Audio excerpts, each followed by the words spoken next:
Hello friends, good morning. നമ്മുടെ Kerala T V സീരിയലിലേക്ക് എല്ലാവർക്കും സ്വാഗതം. അങ്ങനത്തെ നമ്മുടെ നന്ദ തിരിച്ചെത്തിയതും എല്ലാവരെയും കയ്യിലെടുക്കാനുള്ള ആ ഒരു ആയുധമൊക്കെ ആയിട്ടാണ്. ആ ആയുധമെന്ന് പറഞ്ഞാൽ അത് സ്നേഹം. എല്ലാവരെയും തൻ്റേതാക്കി എടുക്കുക എന്നുള്ളൊരിതായിട്ട് നമ്മുടെ വന്ന നന്ദ ഓരോരുത്തരെയായിട്ട് മയക്കി കയ്യിലെടുത്തുകൊണ്ടിരിക്കുന്നു. ഇതെല്ലാം കണ്ട് നിസ്സഹായായി നിൽക്കുന്ന നമ്മുടെ പിങ്കിക്കാണെങ്കിലോ ഒന്നും ചെയ്യാനും പറ്റുന്നില്ല, ഇതൊക്കെ കണ്ട് സഹിക്കാനും കഴിയുന്നില്ല. അങ്ങനെ ദേഷ്യം പിടിച്ചിരിക്കുക. ഈ സമയത്ത് തൻ്റെ അച്ഛനെയും അതുപോലെ തന്നെ വല്യമ്മായിയെയും എല്ലാവരെയും ഇങ്ങനെ കയ്യിലെടുത്തുകൊണ്ടേ ഇരിക്കുവാണ് നന്ദ. ഓരോരുത്തർക്ക് ഓരോ സമ്മാനങ്ങളൊക്കെ കൊണ്ട് കൊടുത്ത്, അതുപോലെ തന്നെ ലഡുവൊക്കെ കൊണ്ട് കൊടുത്ത്, കഴിക്കാത്തവരെ കൊണ്ടും കഴിപ്പിക്കുന്നു, നിർബന്ധിച്ച് കഴിപ്പിക്കുന്നു, എല്ലാവരുടെയും വായിലേക്ക് വെച്ച് കൊടുക്കുന്നു. അച്ഛന് മോഹൻലാലിൻ്റെ ഷെയ്പ്പാണെന്ന് പറയുന്നു, കൂളിംഗ് ഗ്ലാസ് സമ്മാനമായി കൊടുക്കുന്നു. അങ്ങനെ എല്ലാവരുടെയും മനസ്സിലേക്ക് ഇടിച്ചു കയറിക്കൊണ്ടിരിക്കുന്നു. ഇതൊക്കെ കണ്ട് കലിപ്പ് കയറി അങ്ങനെ ഇരിക്കുവാണ് നമ്മുടെ പിങ്കിക്ക് ഇതൊന്നും കണ്ട് സഹിക്കാൻ കഴിയാതെ പിങ്കി അവിടെ നിന്ന് തുള്ളിച്ചാടി എഴുന്നേറ്റ് പോകാൻ നോക്കുമ്പോഴേക്കും, അയ്യോ പിങ്കി പോവല്ലേ, ദേ ഈ ലഡു കഴിച്ചിട്ട് പോ, ഇന്നൊരു സന്തോഷമുള്ള ദിവസമല്ലേ, ഈ ലഡു നീയും കഴിക്കാൻ പറഞ്ഞ് അങ്ങനെ വെച്ച് നീട്ടുമ്പോൾ എനിക്കൊന്നും വേണ്ട എന്നും പറഞ്ഞ് അവിടെ നിന്ന് പിങ്കി അങ്ങ് എഴുന്നേറ്റ് പോവാം. അപ്പോഴേക്കും നമ്മുടെ നന്ദ, അയ്യോ പിങ്കി ഇതേ കഴിച്ചില്ല, പിങ്കിക്ക് കൊടുക്കട്ടെ എന്നും പറഞ്ഞ് പിന്നാലെ പോണു. അങ്ങനെ എല്ലാവർക്കും വിതരണങ്ങളൊക്കെ കഴിഞ്ഞിട്ട്, മോഹിനിക്ക് ആരാ ടീമെന്നറിയാമോ? മോഹിനിക്കാണെങ്കിൽ കഴിക്കണം എന്നുണ്ട്, പക്ഷേ എല്ലാവരുടെ മുന്നിൽ എങ്ങനെ വാങ്ങിക്കും എന്ന് വിചാരിച്ചിരുന്നപ്പോഴാണ് നമ്മുടെ അരുന്ധതി അടക്കം എല്ലാവരും വാങ്ങിച്ചത്. അപ്പോൾ പിന്നെ ഇനിയിപ്പോൾ വലിയ ഇതായിട്ടിരിക്കേണ്ട കാര്യമില്ലല്ലോ. മോഹിനിയും ഒന്ന് അഭിനയിച്ചു എങ്കിൽ പോലും നന്ദി അത് കൊടുത്തു കഴിഞ്ഞപ്പോഴത്തേക്കും പുള്ളിക്കാരി ഇങ്ങനെ അങ്ങ് വാങ്ങിച്ചു. അങ്ങനെ അവരെല്ലാവരും ഇരുന്ന് കഴിക്കാം. ഇതൊക്കെ കണ്ട് നമ്മുടെ ലക്ഷ്മിക്ക് ശരിക്കും പറഞ്ഞാൽ ചിരി വരുന്നുണ്ട് കേട്ടോ. നന്ദയിട്ട് കൊള്ളത്തുമില്ല, നന്ദ കൊടുക്കുന്നതൊക്കെ കഴിക്കാൻ കൊള്ളാം എന്നുള്ളൊരിതിൽ. അത് കഴിഞ്ഞ് നമ്മുടെ നന്ദ പിങ്കിയുടെ പിന്നാലെ പോയി. പിങ്കി നീ എന്താ ഈ കാണിക്കുന്നത്? എല്ലാവരും എൻ്റെ ഇന്ന് ലഡു വാങ്ങിച്ചു, നീ മാത്രം എന്താ വാങ്ങിക്കാത്തതെന്ന് ചോദിച്ചപ്പോൾ, നിൻ്റെ ഈ ലഡു കഴിക്കാൻ എനിക്ക് താല്പര്യമില്ല, അതുകൊണ്ടാണെന്ന് പറഞ്ഞു. അതെന്താ താല്പര്യമില്ലാത്തത്? എല്ലാവരും കഴിച്ചല്ലോ, നീയല്ലേ തരുന്നത്, അതുകൊണ്ട് തന്നെയാണ് എനിക്ക് കഴിക്കാൻ താല്പര്യമില്ലാത്തത്. വെറുതെ എന്തിനാ എൻ്റെ പിന്നാലെ ഇങ്ങനെ നടക്കുന്നതെന്ന് ചോദിച്ചു കഴിഞ്ഞപ്പം, അത് പിന്നെ നിനക്ക് തരാമെന്ന് വിചാരിച്ചായിരുന്നു എന്നും പറഞ്ഞ് നമ്മുടെ നന്ദ ഇങ്ങനെ പറഞ്ഞേ. അപ്പോൾ അത് കേട്ട് കഴിഞ്ഞപ്പോൾ പിങ്കി, എടീ നിൻ്റെ ഈ കള്ളത്തരവും നിൻ്റെ ഈ വേഷം കെട്ടലും ഒക്കെ ദേ ഇവിടെ ഉള്ളവരുടെ അടുത്ത് മതി, എൻ്റെ അടുത്ത് വേണ്ട, എൻ്റെ അടുത്തത് നടക്കില്ല. നീ പുറമേ ഒന്ന് കാണിച്ചിട്ട് ഉള്ളിൽ എന്താണ് നിൻ്റെ കാര്യം എന്നൊക്കെ എനിക്കറിയാം. നീ എല്ലാവരെയും കയ്യിലെടുത്ത് എന്നെ ഇവിടെ ഒറ്റപ്പെടുത്താൻ വേണ്ടിയിട്ടല്ലേ നീ ശ്രമിക്കുന്നത്, അതെനിക്ക് നന്നായിട്ട് അറിയാൻ നന്ദേ. പിന്നെ നിൻ്റെ ഒരു കളിയും ഈ വീട്ടിൽ ആരുടെ അടുത്തും നടക്കില്ല, കാരണം ഈ വീട്ടിൽ ആർക്കും നിന്നെ ഇഷ്ടമല്ലെന്നും പറഞ്ഞുകൊണ്ട് പിങ്കി ഇങ്ങനെ പറഞ്ഞപ്പോൾ നന്ദ ഇതെല്ലാം കേട്ട് ചിരിച്ചുകൊണ്ട് അങ്ങനെ നിന്നു. ഓ ദേഷ്യമാണല്ലേ പിങ്കിക്ക്. എന്തായാലും എല്ലാവരുടെയും കണ്ണിൽ പൊടിയിട്ട് എല്ലാവരുടെയും മുന്നിൽ നന്നായി അഭിനയിച്ച് ഗൗതം സാറിനെയും കൂട്ടിക്കൊണ്ട് സുമംഗലാമ്മച്ചിയുടെ വീട്ടിലേക്ക് പോകാമെന്ന് വിചാരിച്ചത് ചീറ്റിപ്പോയി. അതിൻ്റെ ദേഷ്യമല്ലേ ശരിക്കും നിനക്കെന്ന് ചോദിച്ചപ്പോഴേക്കും പിങ്കി ഇങ്ങനെ അന്താളിച്ച് ഇവളെ നോക്കുമോ, ഇവളെങ്ങനെ ഇതൊക്കെ അറിഞ്ഞു എന്നുള്ളൊരിതിൽ. ഇപ്പം ഞാനിതൊക്കെ എങ്ങനെ അറിഞ്ഞു എന്നായിരിക്കും നീ വിചാരിക്കുന്നതല്ലേ? നീ എന്ത് ചെയ്താലും ഞാനതറിയാം. ഞാൻ ഈ വീട്ടിൽ നിന്ന് പോയ തക്കം നോക്കി നീ ഗൗതം സാറിനെയും കൊണ്ട് സുമംഗലാപ്പച്ചിയുടെ വീട്ടിലേക്ക് ചെല്ലുമെന്നും, അല്ലെങ്കിൽ ആ പോണ പോക്കിൽ നീ പലതും ഉദ്ദേശിച്ചിട്ടുണ്ടായിരുന്നു, ലക്ഷ്യം വെച്ചിട്ടുണ്ടായിരുന്നു എന്നൊക്കെ എനിക്കറിയാം. ആ ഒരു പോക്ക് തടഞ്ഞതേ ഞാനാ. അതെങ്ങനെയാണെന്നറിയാമോ? ഒരൊറ്റ ഫോൺ കോളിലൂടെയാണ് ആ ഒരു പോക്ക് ഞാൻ അങ്ങ് തടഞ്ഞത്. അപ്പോഴല്ലേ നമ്മുടെ അമ്മച്ചി ഇവിടെ പ്രത്യക്ഷപ്പെട്ടതെന്നുള്ള കാര്യവും പറഞ്ഞു. അപ്പോഴേക്കും പിങ്കി ഞെട്ടിപ്പോയി. കാരണം നന്ദയാണ് അവൾക്കിട്ട് ഈ പണി കൊടുത്തതെന്ന് അറിഞ്ഞു കഴിഞ്ഞപ്പോൾ, ഇനിയിപ്പോൾ നീ ഇവിടെ കുറച്ചഴിഞ്ഞാടിയാൽ മതി എന്നുള്ളൊരു രീതിയിലാണ് നമ്മുടെ നന്ദി അത് പറഞ്ഞത്. അത് കേട്ട് കഴിഞ്ഞപ്പോൾ പിങ്കിക്ക് സഹിച്ചില്ല. പിങ്കി പറഞ്ഞു, നിനക്ക് മനസാക്ഷി ഉണ്ടോ എന്ന് ചോദിച്ചു. നീ എന്താ ഈ ചെയ്തതെന്ന് നിനക്കറിയോ? നീ എൻ്റെ ജീവിതം വെച്ചാണ് ഈ കളിക്കുന്നത്. ആരോരുമില്ലാതായിപ്പോയി എൻ്റെ ജീവിതം നീ തറയിലിട്ട് ചവിട്ടി അരയ്ക്കുകയാണ്. അതാണ് നന്ദ നീ ഇപ്പം ചെയ്തുകൊണ്ടിരിക്കുന്നത്. നീ എത്ര വലിയ ദ്രോഹമാണ് എന്നോട് ചെയ്യുന്നതെന്ന് നിനക്കറിയാമോ എന്ന് ചോദിച്ചപ്പോൾ നമ്മുടെ നന്ദ ഇങ്ങനെ ഒന്ന് ചിരിച്ചു കേട്ടോ. എത്ര വലിയ ഉപദ്രവമാണ് നീ ചെയ്യുന്നത് എന്നറിയാമെന്ന് ചോദിച്ച്. അങ്ങനെ അത് ചോദിച്ച് വലിയ ആളായി കഴിഞ്ഞപ്പോഴേക്കും നിനക്കത് എന്നോട് ചോദിക്കാൻ എന്തെങ്കിലും യോഗ്യതയുണ്ടോ എന്ന് നന്ദ പിങ്കിയോട് ചോദിച്ചു. ആരാരുടെ ജീവിതമാണ് തകർക്കുന്നതെന്നും പിന്നെ ആരോടാണ് മര്യാദകേട് കാണിക്കുന്നതെന്നും സ്വന്തം മനസാക്ഷിയോട് ചോദിച്ചു നോക്കാനായിട്ട് നന്ദ പറഞ്ഞപ്പോൾ അത് പിങ്കിക്ക് കൊണ്ടു. ഞാൻ ഗൗതത്തെ സ്നേഹിക്കുന്നതും ഗൗതത്തിൻ്റെ ആ ഒരു കാര്യങ്ങളിൽ ഇടപെടുന്നതും നിനക്കെന്താ കുഴപ്പം? നീ ഇവിടെ നിന്ന് MBBS പഠിത്തം കഴിഞ്ഞ് പോകാനുള്ള ആളല്ലേ?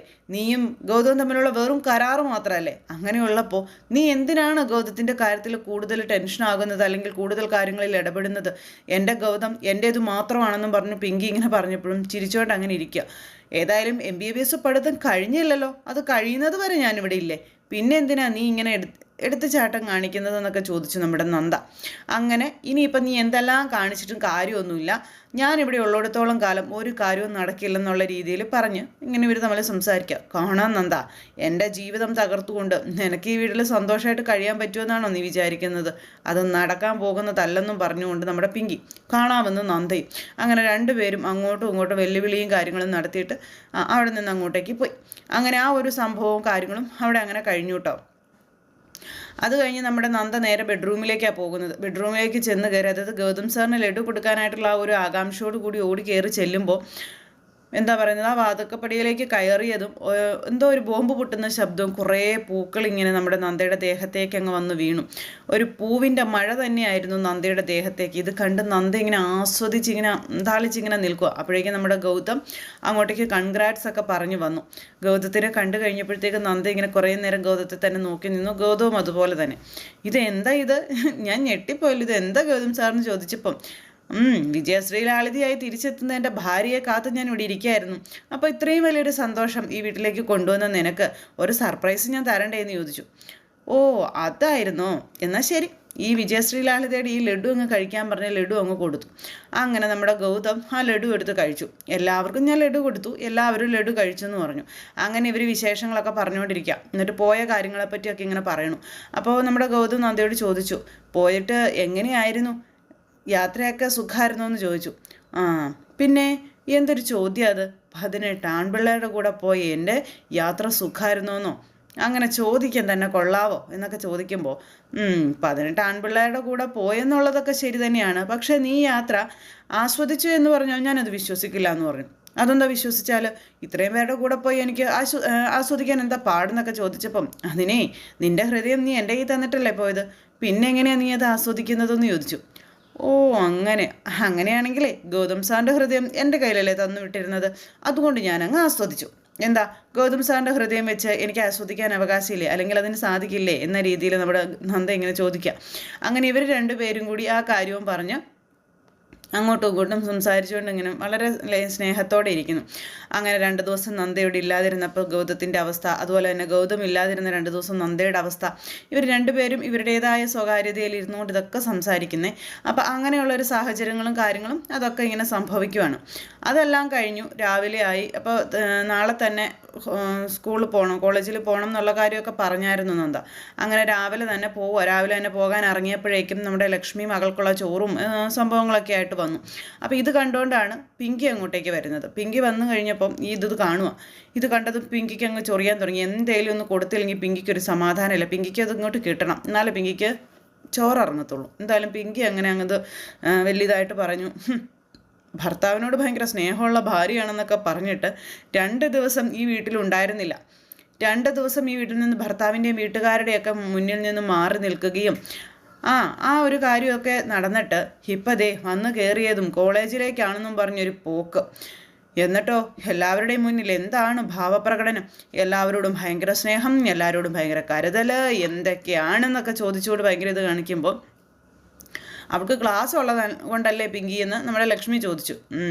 ഈ 2 ദിവസവും ക്ലാസ്സിൻ്റെ കാര്യങ്ങൾക്ക് വേണ്ടിയിട്ടല്ലേ പോയത്, ഒരു ദിവസം വീട്ടുകാരുടെ കൂടെയൊക്കെ ഇരുന്നെന്നോർത്ത് എന്താ അതിനെ യഥാർത്ഥ സ്നേഹം അതെന്താണെന്ന് അറിയണമെന്ന് പറഞ്ഞു പിങ്കി ഇങ്ങനെ പറഞ്ഞപ്പോൾ, തലയിൽ കുറേ നെറ്റിയിൽ കുറേ സിന്ദൂരം വാരിയിട്ടത് കൊണ്ട് സ്നേഹമായി എന്ന് പറഞ്ഞാലേ അതൊരു സ്നേഹമല്ലെന്ന് അന്നേരം നമ്മുടെ നന്ദ അവിടെ നിന്നങ്ങ് പറഞ്ഞു. എന്തായാലും നന്ദയ്ക്ക് ശരിക്കും അങ്ങോട്ട് കൊടുക്കാനുള്ള ഒരു അവസരങ്ങൾ പിങ്കി ഇങ്ങനെ എടുത്തിട്ട് കൊടുത്തുകൊണ്ടേയിരിക്കുക. അപ്പോൾ സിന്ദൂരം വാരിയിട്ടാൽ മാത്രം അത് സ്നേഹമാകില്ലെന്നും അത് ഉള്ളിൽ നിന്ന് വരുന്ന സ്നേഹമായിരിക്കണമെന്നും ആ സ്നേഹത്തിന് ഒരുപാട് അർത്ഥങ്ങളുണ്ടെന്നും ഒക്കെ പറഞ്ഞുകൊണ്ട് നമ്മുടെ നന്ദ അങ്ങോട്ടേക്ക് ഗോളടിച്ചു.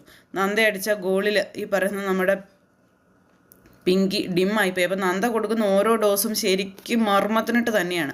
അപ്പോൾ നന്ദ പറയുന്നതൊക്കെ കേട്ട് നമ്മുടെ ലക്ഷ്മി ഇങ്ങനെ സന്തോഷത്തോടെ ഇരിക്കുക. ഇവൾ വെറുതെ വടി കൊടുത്ത് അടി മേടിക്കുന്നതാണല്ലോ എന്ന് വിചാരിച്ചു. അപ്പോൾ അങ്ങനെ പിങ്കിയോടായിട്ടല്ല അമ്മയോടായിട്ടാണ് നമ്മുടെ നന്ദ പറയുന്നത് ആ സ്നേഹത്തിനെ പറ്റിയും അതുപോലെ തന്നെ സിന്ദൂരത്തെ പറ്റി ഇതൊക്കെ പറയുന്നത്. ഇതൊക്കെ കേട്ട് നമ്മുടെ ലക്ഷ്മി ഇങ്ങനെ നിൽക്കുക. അപ്പോൾ ലക്ഷ്മി പറഞ്ഞു, ഇനിയിപ്പോൾ മതി പറഞ്ഞത്, ഇനിയിപ്പോൾ ഒരുപാടായി കഴിഞ്ഞാൽ വഴക്കാവും, നന്ദയുടെ പോക്കും ഒരു വഴിക്കാവും, അതുകൊണ്ട് തന്നെ പൊയ്ക്കോളാനായിട്ട് അങ്ങനെ പറഞ്ഞു വിടുക. ഇനിയിപ്പോൾ അമ്മയ്ക്കരികിൽ നിന്ന് പോയ നമ്മുടെ നന്ദ വലിയൊരു മതിൽ ചാടിക്കടന്ന് വേണം പുറത്തിറങ്ങാൻ. ബാക്കി സാധനങ്ങളെല്ലാം കൂടി അവിടെ അങ്ങനെ ഇരിപ്പുണ്ട്. ഇനി ഇതുങ്ങളുടെയൊക്കെ മുന്നിൽ ചെന്ന് എന്തൊക്കെ പറഞ്ഞാലാണോ പാവത്തിനൊന്ന് പുറത്തേക്ക് ഇറങ്ങാൻ പറ്റുന്നത്. പിന്നെ സാരമില്ല, നന്ദയ്ക്ക് ഇത് ശീലമായതുകൊണ്ട് നന്ദ ഇതെല്ലാം പുഷ്പം പോലെ കൈകാര്യം ചെയ്യുകയും ചെയ്യും. അപ്പോൾ അത്തരത്തിലുള്ളൊരു വിശേഷങ്ങളൊക്കെ ആയിട്ടാണ് ഇന്നത്തെ കഥ വരുന്നത്. അപ്പോൾ പ്രമോ എല്ലാവർക്കും ഇഷ്ടപ്പെട്ട് കാണുമെന്ന് വിശ്വസിക്കുന്നു. എല്ലാവരുടെയും സപ്പോർട്ടിനും സ്നേഹത്തിനും ഒത്തിരി നന്ദി അറിയിക്കുകയാണ്. എന്തായാലും വീണ്ടും വീണ്ടും നന്ദയുടെ മുന്നിൽ തോക്കാൻ മാത്രമായ ഒരു ജന്മമായി പിങ്കി മാറിക്കഴിഞ്ഞു. അപ്പോൾ എല്ലാവർക്കും ഒരിക്കൽ കൂടി ഹൃദയത്തിൻ്റെ ഭാഷയിൽ നന്ദി അറിയിച്ചുകൊണ്ട് നിർത്തുകയാണ്. താങ്ക്